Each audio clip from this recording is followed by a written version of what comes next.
우리 마음을 한번 다짐하겠습니다. 주여 말씀하옵소서. 말씀대로 지켜 행하는 우리 모두가 되기를 축복합니다. 마음지 다 가지고 계시지요? 오늘 설교 제목이 무엇입니까? 천국 잔치에 참여하라. 질문 1번 시작. 결혼 잔치에 참석할 때 가장 기대되는 것은 무엇입니까? 여러분이 결혼 청첩장을 받았습니다. 무엇이 가장 기대됩니까? 음식? 신랑 신부? 예식장 분위기? 하여튼 여러 가지 이런 기대하는 것이 있겠죠. 결혼식은 기쁘고 즐거워야 됩니다. 요새는 예식장에서 하니까 그냥 아주 짧은 시간에 결혼식 끝나는데, 제가 어릴 때 결혼식 추억을 이렇게 생각해 보면은 동네에 잔치가 있으면은 가까운 친척 집에 잔치면은 한 2, 3일 전부터 그 집에 가서 막 먹고 막 그렇게 합니다. 평소에 잘 먹을 것도 없는데 잔치가 되면 먹을 것도 많고 하여튼 신나고 기쁘고 즐거운 것이 결혼 잔치였습니다. 질문 2번 시작. 결혼 잔치에 참석할 때 가장 중요하게 준비해야 할 것은 무엇입니까? 무엇을 중요하게 준비해야 되겠습니까? 옷차림, 옷 맞죠? 옷차림. 그 다음에 또 뭐 있죠? 부조. 얼마를 해야 되나? 사실 현실입니다. 옷차림 잘 준비해야 되고 또 부조도 준비해야 되고, 만약에 여러분들이 그 결혼식에 참석해 가지고 여러분들이 거기에 사진에 찍히는 그런 위치에 있다면, 가족이든지 친구든지 사진에 찍히는 위치에 있다면 아마 옷차림에 굉장히 더 신경을 많이 쓰게 될 것입니다. 이렇게 보면은 결혼 잔치에 참여할 때는 한편으로는 기대되는 기쁨과 설렘이 있습니다. 또 다른 한편으로는 신경 써서 준비해야 되는 부담감이 있습니다. 이것이 결혼 잔치가 가지는 양면성입니다. 한쪽으로는 기쁘고 즐거운 설렘이 있고, 한쪽으로는 준비를 잘해가지고 참석해야 되는 그런 부담감이 있는 것이 결혼식입니다. 오늘 마태복음 22장 1절에서 14절 말씀을 읽었습니다. 본문은 특별하기는 하지만은 결혼 잔치에 관한 이야기입니다. 잔치를 준비한 왕과 초청을 받은 사람들 사이에 벌어지는 사건을 기록하고 있습니다. 본문의 내용을 두 부분으로 나누어서 함께 살펴보고자 합니다. 첫 번째는 잔치의 초청을 받아들이라 1절에서 7절, 두 번째는 예복을 준비하라 8절에서 14절입니다. 첫 번째, 잔치의 초청을 받아들이라. 질문 11번 시작. 본문의 비유에서 천국을 무엇에 비유합니까? 천국은 왕이 준비하고 사람들을 초청하는 결혼 잔치이다. 기쁘고 즐거운 왕의 잔치, 그것이 천국이다. 그렇게 본문에서 말하고 있습니다. 왕이 아들의 결혼 잔치를 준비하고 사람들을 초청합니다. 왕이 준비를 했으면 얼마나 잘 준비를 했겠습니까? 거기에 보니까 소와 살찐 짐승을 잡고 모든 것을 다 준비해 놓았다. 소와 살찐 짐승, 그리고 모든 것을 다 준비해 놓았다. 결혼 잔치는 기쁨과 풍성한 즐거움이 있는 곳입니다. 왕이 아들의 결혼 잔치에 사람들을 초청하는 이유가 무엇이겠습니까? 다 준비해놨으니까 와서 함께 기뻐하고 함께 즐거워하자. 그것이 왕이 사람들을 잔치에 초청하는 이유입니다. 우리가 천국에 들어가는 것도 마찬가지입니다. 우리가 예수를 믿고 하나님 나라 간다, 천국 간다 할 때 하나님 나라 천국이 어떤 곳입니까? 하나님의 영원한 즐거움, 천국 잔치. 요한계시록에 가면은 어린 양의 혼인 잔치에 천국을 비유하고 있습니다. 하나님의 영원한 즐거움에 참여하는 것, 그것이 바로 우리가 천국에 들어가는 것입니다. 마태복음 25장 21절 말씀 시작. 그 주인이 이르되 잘하였도다 착하고 충성된 종아, 내가 적은 일에 충성하였으며 내가 많은 것을 내게 맡기리니 내 주인의 즐거움에 참여할지어다. 내 주인의 즐거움에 참여할지어다. 달란트 비유의 결론입니다. 21절, 23절에도 똑같은 말씀을 하고 있습니다. 우리 인생의 마지막 목표, 우리 인생의 마지막 완성, 하나님의 영원한 즐거움에 참여하는 것, 어린 양의 혼인잔치에 참여하는 것입니다. 우리 모두가 하나님의 영원한 즐거움에 참여하는 여러분들이 되기를 축복합니다. 질문 12번 시작. 왕이 준비한 잔치에 초청을 받은 사람들은 어떻게 반응하였습니까? 3절에서 6절까지 사람들의 반응을 세 가지로 소개합니다. 3절에 오기를 싫어하거늘 왕의 은혜를 무시하고 거절합니다.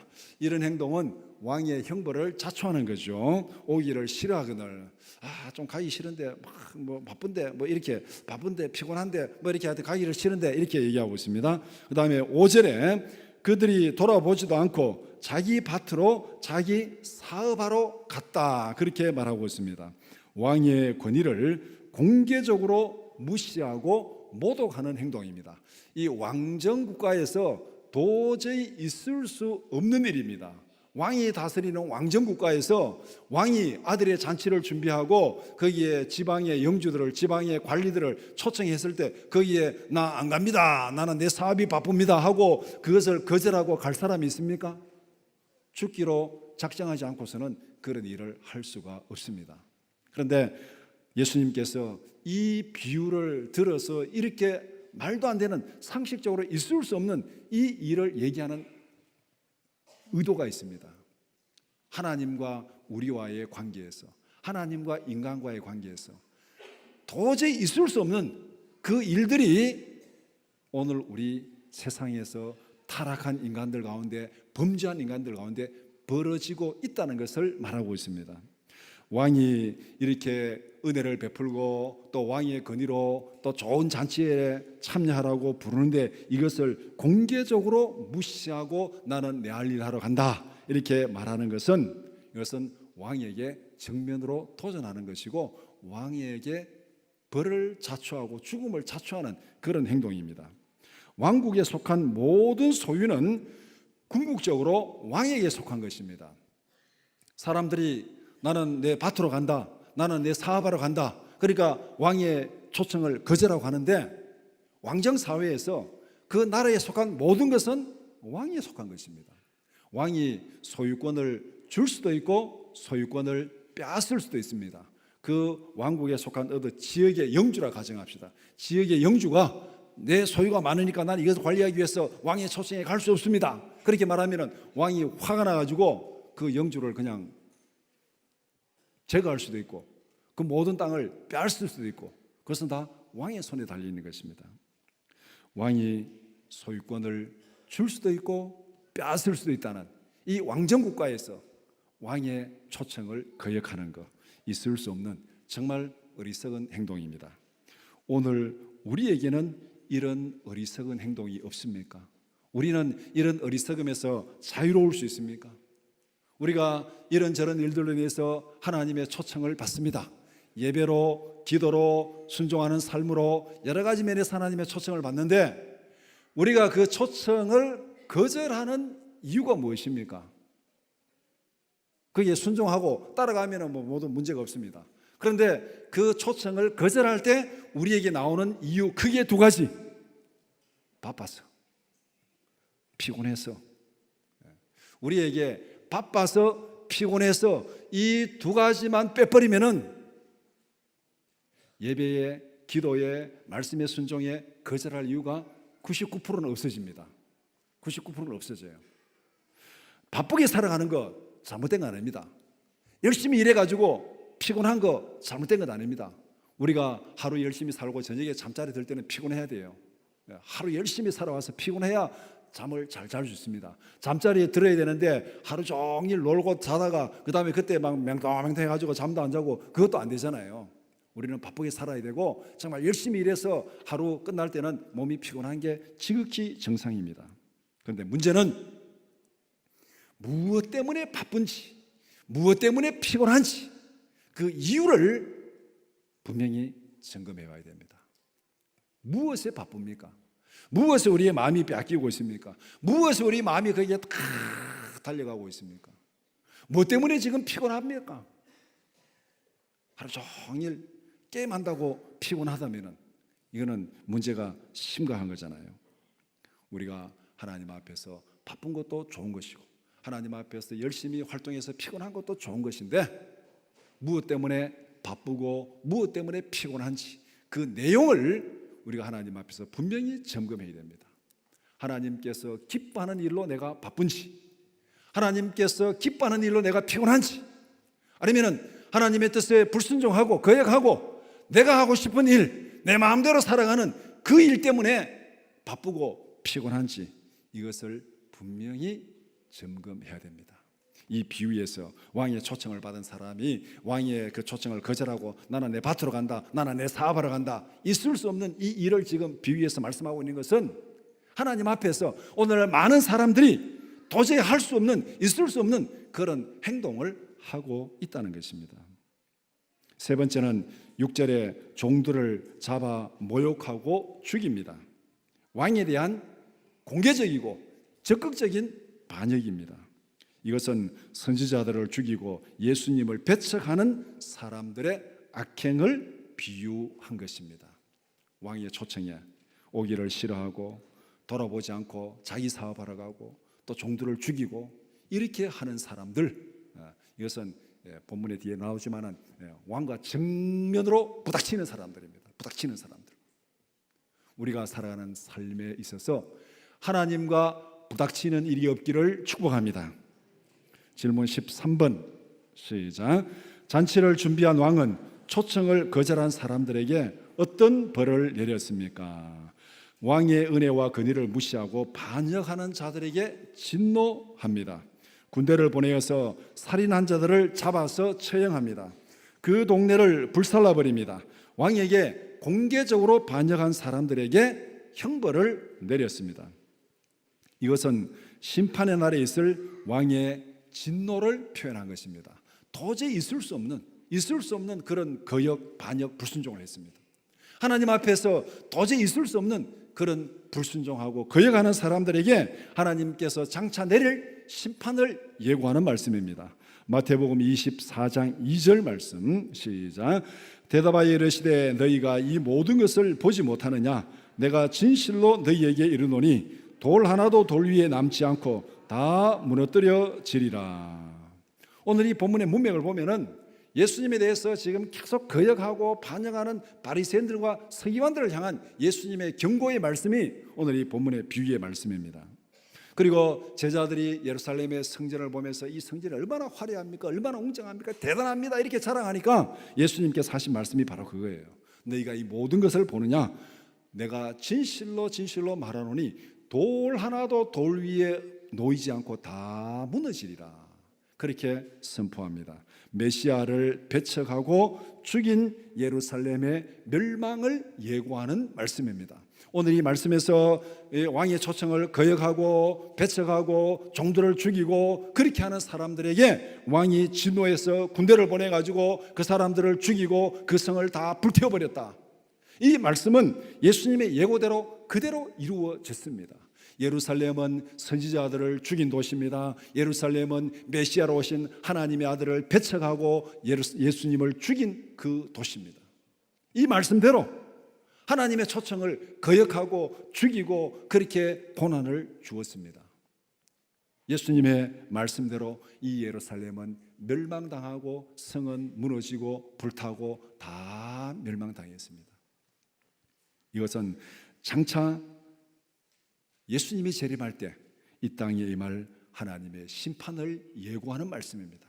1차적으로는 예루살렘의 멸망을 예고하는 것이고 더 나아가서는 예수님이 재림할 때 이 땅의 심판을 예고하는 말씀.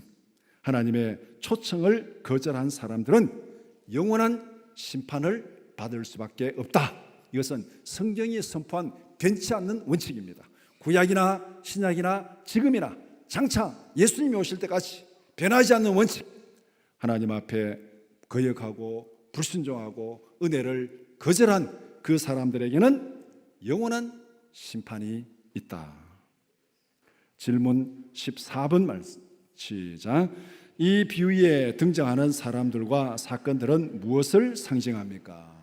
이 비유에 여러 사람들이 등장하고 이 사건들인데 간단히 정리하면은 왕은 하나님을 상징합니다. 아들의 결혼 잔치는 천국 잔치를 의미합니다. 왕의 종들은 선지자들을 의미합니다. 종들이 가서 왕의 잔치 사람들을 막 초청하잖아요. 하나님께서 선지자들을 보내서 그들을 하나님께로 초청하는, 구약에 우리가 이 선지서를 읽어보면 내용이 뭡니까? 간단한 내용. 선지자들이 선포하는 모든 내용은 사실은 똑같습니다. 그 길로 가면은 멸망의 길이다. 그 길은 불순종의 길이다. 그 길은 죽음의 길이다. 그 길에서 돌아서서 하나님께로 나오라. 그러면은 너희가 살리라. 이것이 구약의 모든 선지자들이 선포한 메시지의 핵심입니다. 그 길은 불순종의 길이고, 그 길은 멸망의 길이고, 그 길은 하나님이 진노하는 길이다. 그 길에서 돌아서서 회개하고 하나님께로 나오라. 그리하면은 구원 받으리라.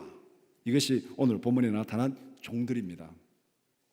왕의 초청을 거절한 사람들은 이스라엘 백성들, 유대인들, 바리새인들, 서기관들입니다. 불태운 동네는 예루살렘입니다. 왕의 심판은 이스라엘 백성에 대한 징계와 심판, 더 나아가서 역사의 마지막에 있을 하나님의 심판을 상징합니다.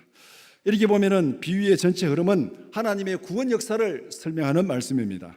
하나님께서 구원 계획을 세우시고 백성들을 택하시고 언약을 세우십니다. 하나님께서 자기 형상대로 모든 사람들을 창조했지만은 아담이 범죄하고 불순종해서 하나님을 떠나갔습니다. 그것으로 하나님의 계획이 끝나는 것이 아니고 하나님은 아브라함을 선택해서 장차 그를 통해서 모든 민족이 구원을 받게 하는 계획을 세웠습니다. 그리고 그와 언약을 맺고 그렇게 쭉 언약 백성에게 복을 주십니다. 그런데 그들이 지속적으로 불순종합니다. 하나님을 거역합니다. 하나님께서 선지자들을 보내시고 또 메시아를 보내서 하나님께서 꾸준히 그들을 초청합니다. 하나님의 은혜를 끝까지 거절하는 자들에게는 멸망의 심판이 내려질 것이다. 오늘 우리에게도 하나님께서 여러 가지 방법으로, 여러 가지 모양으로, 여러 사람들을 통해서 지속적으로 우리를 하나님의 은혜의 자리로 초청합니다. 우리가 이 은혜의 자리에 순종하고 나아간다면은 하나님의 기쁨에 참여하지만은, 그러나 하나님의 은혜와 사랑을 무시하면은 하나님의 징계와 심판이 따를 것이다. 그렇게 말씀합니다. 하나님의 오래 참으심을 가볍게 여기지 말라. 하나님의 은혜와 사랑을 무시하지 말라. 하나님이 지속적으로 끈질기게 초청하고 기다리고 있지만은, 그러나 그 하나님의 기다림에도 끝이 있습니다. 너무 늦기 전에 우리는 하나님의 초청에 응해야 됩니다. 초청하지 않는 자들에게는 불순종의 심판이 따르게 된다고 말씀합니다. 두 번째는 예복을 준비하라. 질문 21번 시작. 초청한 사람들에게 거절당한 왕은 어떤 사람들을 다시 초청합니까? 9절에 네 거리 길로 나가서 만나는 모든 사람들을 잔치에 초청합니다. 성 밖으로 나가서 만나는 모든 사람들을 잔치에 초청한다는 것입니다. 처음에 초청받은 사람들은 그들의 불순종으로 다 형벌을 받았습니다. 그렇다고 왕이 준비한 잔치가 취소되는 것 아닙니다. 왕은 초청받은 사람들이 거절하면은 다른 사람을 불러서라도 잔치를 계속 진행합니다. 사람들이 불순종해도 하나님의 구원이 취소되지 않는다는 것입니다. 하나님은 순종하는 사람들을 통해서 구원 역사를 계속 이루어 가십니다. 이것이 하나님의 능력입니다. 예루살렘에 예수님이 들어갈 때 사람들이 막 호산나 찬양하니까 유대인들이 그 소리를 듣기 싫어가지고 저 잠잠하게 하라. 그러니까 예수님이 뭐라고 말씀했습니까? 저들이 잠잠하면은 돌들이 소리쳐서 외치리라. 그렇게 말씀합니다. 하나님께서 초청한 자들이 불순종하면은 하나님의 구원 계획이 실패하고 끝나는 것이 아니라 하나님은 다른 사람을 불러서라도 순종하는 사람들을 통해서 하나님의 구원 역사를 이루어 가실 줄 믿습니다. 결국은 불순종하는 사람들만 손해라는 것입니다. 질문 22번 시작. 초청 대상을 완전히 개방하자 잔치 자리는 어떻게 되었습니까? 잔치 자리에는 손님들로 가득 찼습니다. 왕은 잔치에 참석할 수 있는 자격을 완전히 개방했습니다. 선한 자나 악한 자나 누구든지 다 참석할 수 있도록 허용했습니다. 종들이 나가서 만나는 대로 모든 사람들을 불러서 자리를 가득 채웠습니다. 잔치 자리를 가득 채운 사람들은 오늘날 교회의 모습을 상징합니다. 교회 안에는 이런저런 사람들이 다 섞여 있습니다. 교회에 나오는데 자격이 있습니까? 우리 학교에 입학하면은 뭐 군대에 가는데 여러 가지 자격이 다 있잖아요. 그 자격에 미달되면은 학교에 입학할 수 없고 군대에 입대할 수 없고 회사에 취직할 수 없습니다. 다 자격이 있습니다. 그런데 교회에 나오는 데는 자격이 없습니다. 예배에 참여하는 데는 자격이 없습니다. 여기에는 선한 사람도 악한 사람도 주위 사람들에게 칭찬받는 사람도 주위 사람들에게 지탄받는 사람도 다 참석할 수 있습니다. 세상에서 손가락질 받는 사람도 예배에 다 참여할 수 있습니다. 오늘 본문에서 하나님께서 선한 자나 악한 자나 누구든지 다 불러드리라, 다 불러드리라. 교회 안에는 온갖 사람들이 다 섞여 있습니다. 알곡과 가라지가 섞여 있습니다. 그러나 알곡과 가라지를 구별하고 분리하는 것은 마지막 때에 하나님이 하시는 일입니다. 추수 때에 하나님이 알곡과 가라지, 알곡과 쭉정이를 분리할 것입니다. 그 전까지는 예수님이 뭐라 그랬습니까? 알곡과 가라지가 함께 자라게 두어라. 함께 자라게 두어라. 교회 안에는 여러 사람들이 다 섞여 있습니다. 그러나 여기에서 구원받은 자, 구원받지 못한 자, 알곡과 쭉정이를 구별하는 것은 우리가 할 일이 아닙니다. 하나님이 하실 일입니다. 성령이 하실 일입니다. 마지막 때 하나님이 하실 줄 믿습니다. 그러면 우리가 할 일은 무엇입니까? 우리 모두가 하나님이 기뻐하는 알곡으로 성장하도록 노력하고 기도하고 도와주고 축복하는 일, 그것이 우리가 할 일입니다. 그러니까 우리의 관심은 저 사람 구원 받았을까 못 받았을까, 저 사람 정말 믿음이 좋은 애 나쁜 애, 그것이 우리의 관심이 아닙니다. 우리의 관심은 마지막에 하나님이 심판하실 텐데 그 심판의 때에 예배에 참여한 모든 사람들 다 하나님이 기뻐하시는 알곡으로 준비되도록 우리가 힘써 노력하고 기도하고 도와주는 것인 줄 믿습니다. 질문 23번 시작. 왕의 잔치에 초청을 받고 참석했지만 쫓겨난 사람은 누구입니까? 왕의 잔치 자리에 준비된 예복을 입지 않은 한 사람이 있었습니다. 그 사람에게 친구요, 너는 왜 예복을 입지 않고 왔느냐? 이렇게 질문하니까 아무 답변이 없습니다. 이 말은 이 문맥을 전체 이렇게 쭉 연결해 보면 어떤 의미겠습니까? 왕이 길거리에 나가서 악한 사람이나 선한 사람이나 가난한 사람이나 부자나 다 초청을 했습니다. 그러면은 가난한 사람들은 옷이 굉장히 안 좋을 수도 있고 때로는 헐벗을 수도 있잖아요.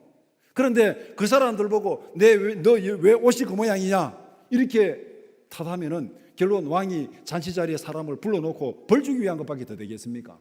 그런데 친구여, 너는 왜 예복이 없느냐 이렇게 말하는 걸 봤을 때 대부분의 사람들은 다 예복이 있는데 그 사람 한 사람만 예복이 없어요. 이것은 다른 말로 말하면은 왕이 가난한 자나 부자나 악한 자나 선한 자나 다 초청해가지고 잔치 자리에 들어올 때 그들이 입을 예복까지 다 준비해 놨다는 것입니다. 예복까지 준비해 놓고 그 예복을 입고 들어오라 그렇게 했는데 한 사람이 예복을 입지 않고 들어왔습니다. 왜 예복을 입지 않았냐? 아무 대답이 없습니다. 잘못한 것이요. 그래서 왕은 그 사람을 결박하여 어두운 데로 내던졌습니다.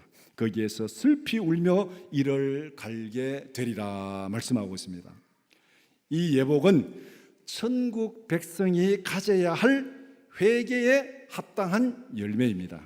누구든지 복음의 초청을 다 받았습니다. 초청을 받은 사람들은 자신들의 죄를 회개하고 믿음으로 하나님께 나아가야 됩니다. 하나님께서 준비하신 천국 잔치에 들어가는데 아무런 조건이 없습니다. 내게 아무런 자격도 필요하지 않습니다. 신분도 재물도 건강도 지식도 그 어떤 것도 자격을 요구하지 않습니다. 그런데 거기에 딱 한 가지 필요한 조건, 회개하고 믿음으로 나오너라. 회개하고 믿음으로 들어오너라. 이 외에는 어떤 조건도 내게 필요하지 않습니다. 오직 하나님 앞에서 초청을 받았다면 자신의 죄를 회개하고 믿음으로 하나님께 나오라. 그러면 누구든지 천국 잔치의 즐거움에 참여할 수 있다. 이것이 하나님께서 선지자들을 통해서, 하나님께서 예수님을 통해서, 선지자 사도들을 통해서, 오늘 많은 믿는 사람들을 통해서 선포하는 천국 복음입니다. 마태복음 3장 2절 말씀 시작. 회개하라 천국이 가까이 왔느니라 하였으니. 세례 요한의 첫 번째 선포가 회개하라 천국이 가까이 왔다. 그 다음에 좀 뒤에 보면은 예수님께서 또 선포할 때 첫 번째 말씀이 회개하라 천국이 가까이 왔다. 이 말은 무엇을 의미합니까? 우리가 천국 들어가기 위해서는 회개하지 않고는 들어갈 수 없다. 죄 없는 사람은 한 사람도 없다. 다 죄인입니다. 다 죄인인데 이 죄인이 천국 잔치에 참여하는 가장 중요한 조건은 회개하는 것입니다. 마태복음 3장 8절에서 9절 말씀 시작. 그러므로 회개에 합당한 열매를 맺고 속으로 아브라함이 우리 조상이라고 생각하지 말라. 내가 너희에게 이르노니 하나님이 능히 이 돌들로도 아브라함의 자손이 되게 하시리라. 유대인들은 자기들의 어떤 신분, 자기들의 조건을 믿고 하나님 앞에서 큰 소리 쳤습니다. 우리는 아브라함의 후손이다. 그렇게 했는데 하나님 앞에서 회개하지 아니하고 메시아를 배척하고 메시아를 죽였습니다. 그들은 천국 잔치에서 쫓겨날 수밖에 없는 제외된 자들이 되고 말았습니다. 계시록 19장 7절에서 8절 말씀 시작. 우리가 즐거워하고 크게 기뻐하며 그에게 영광을 돌리세. 어린 양의 혼인 기약이 이르렀고 그의 아내가 자신을 준비하였으므로 그에게 빛나고 깨끗한 세마포 옷을 입도록 허락하셨으니 이 세마포 옷은 성도들의 옳은 행실이로다 하더라. 천국 잔치, 어린 양의 혼인 잔치에 입고 들어갈 예복이 무엇인지를 여기에서 분명히 말씀하고 있습니다.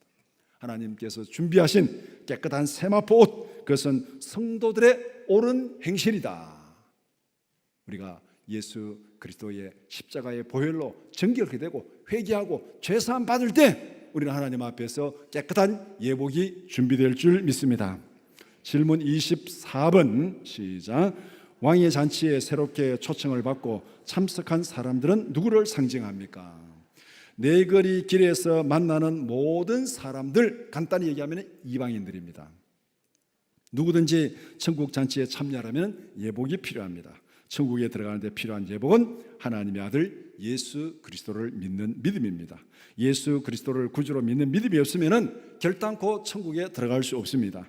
유대인들은 자기들이 하나님의 백성들이라고 굳게 믿고 있었지만은 그들은 예수를 하나님의 아들로 믿지 않았습니다. 예수님을 배척했습니다. 하나님께 거역하고 불순종한 악한 열매 때문에 그들은 하나님에게서 쫓겨났습니다. 오늘 우리도 하나님의 백성이라고 굳게 믿고 있습니다. 저도 그렇게 믿고 있고 여러분도 그렇게 믿고 있습니다. 그러나 우리 스스로 심각하게 질문하고 점검해야 될 사항이 있습니다. 나에게는 회개에 합당한 열매가 있는가? 나에게는 회개에 합당한 열매가 있는가? 생활에 열매가 없는 회개는 진정한 회개가 아닙니다. 우리가 자녀들이 잘못했을 때 불러가지고 너 왜 그렇게 했냐 하면은 자식이 잘못했습니다. 앞으로는 절대 그렇게 하지 않겠습니다. 이렇게 하면은 쉽게 말해 회개하고 이제 그렇게 하지 않겠다고 약속했잖아요. 그럼 부모가 그래 앞으로 절대 그래 하지 마라 회개했어요. 끝났어요. 여기서. 그런데 그 아이가 나가서 똑같이 그런 일을 하면은 이거는 진짜 회개한 것입니까? 거짓으로 그냥 속인 것입니까? 속인 거죠. 그렇게 하지 않겠습니다 했으면은 그렇게 하지 않아야 돼요. 그 일을 하지 않아야 돼요. 그러면은 회개에 합당한 열매가 맺혀지는 겁니다. 그런데 그렇게 하지 않겠습니다 하고 약속했는데 나가서 똑같은 일을 하면은 그 앞에서 잘못했다고 말하는 것, 그렇게 하지 않겠다고 말한 그 모든 것이 거짓말이라는 거예요. 회개가 거짓이라는 겁니다. 바로 여기에서 그것을 말씀합니다. 생활에 열매가 없는 회개는 진정한 회개가 아니다. 그것은 하나님을 속인 것이다. 회개의 열매가 없는 믿음은 진정한 믿음이 아닙니다. 회개의 열매가 풍성한 우리 모든 믿음의 사람들이 되기를 축복합니다. 이것이 우리가 말씀을 들을 때마다 늘 반복하는 주여 말씀하옵소서 내가 지켜 행하리이다 마음을 다짐하는 게 바로 이 내용입니다. 우리가 말씀을 보고 듣고 읽을 때마다 그 말씀을 기억하고 그 말씀에 순종해서 회개에 합당한 열매가 생활 속에 풍성한 우리 모두가 되기를 축복합니다. 말씀을 정리해 봅시다. 마태복음 22장에 기록된 비유는 우리에게 두 가지를 명령합니다. 거기에 뭐 잔치가 어떻고 누구를 거역했고 누가 받아들였고 뭐 다 중요하지 않습니다. 이 비유를 통해서 하나님께서 우리에게 요구하시는 것이 무엇인가?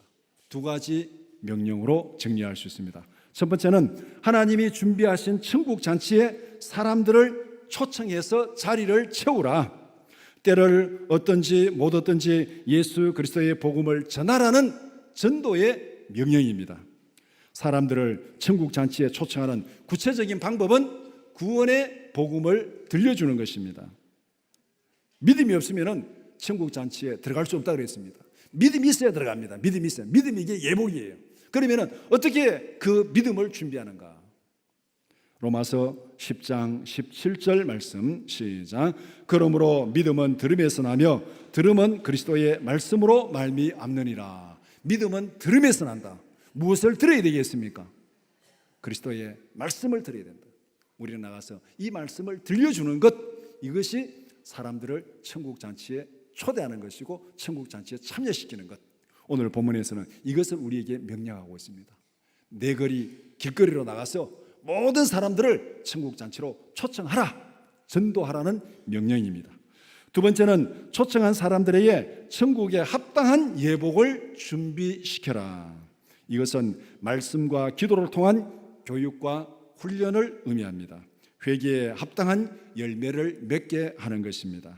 하나님께서 기대하시는 믿음에 합당한 삶을 살게 하라. 말씀으로 가르치고 기도하고 훈련하고 연습해서 우리의 삶이 하나님 앞에서 준비된, 하나님이 기뻐하시는 거룩한 사람으로 준비되는 그 과정을 여기에서 말씀합니다. 베드로후서 3장 13절 14절 말씀 시작. 우리는 그의 약속대로 의가 있는 곳인 새 하늘과 새 땅을 바라보도다. 그러므로 사랑하는 자들아 너희가 이것을 바라보나니 주 앞에서 점도 없고 흠도 없이 평강 가운데서 나타나기를 힘쓰라. 우리가 바라보고 달려가는 목표 지점이 어디입니까? 새 하늘과 새 땅, 하나님의 영원한 기쁨이 있는 그곳이 우리가 달려가는 목표 지점입니다. 이 세상에서 기쁨과 즐거움이 있습니다. 그러나 이것은 지나가는 곳이에요. 지나가면 끝입니다. 70년이 끝날지 80년이 끝날지 90년이 끝날지는 모르지만 지나가면 끝나는 거예요. 우리의 목적지는 이 세상이 아닙니다. 우리의 목적지는 하나님이 준비하신 의의 나라, 새 하늘과 새 땅이다. 그것을 바라보고 나가는 우리에게 무엇을 준비하라 그랬습니까? 주 앞에서 점도 없고 흠도 없이 평강 가운데 나타나기를 힘쓰라. 점도 없이 흠도 없이 예수 그리스도의 십자가의 보혈이 우리를 정결하게 만들어줄 줄 믿습니다. 이 예수를 믿는 믿음으로 말씀에 순종하는 삶으로 나갈 때 우리는 하나님의 영원한 기쁨에 참여할 줄 믿습니다. 하나님께서 명령하신 이 두 가지, 때를 얻든지 못 얻든지 천국 복음을 전파하라. 초청받은 모든 사람들에게 천국 잔치에 합당한, 회개에 합당한 열매를 맺으라. 이 두 가지 명령에 충성하는 우리 모든 성도들이 되기를 축복합니다. 기도드리겠습니다.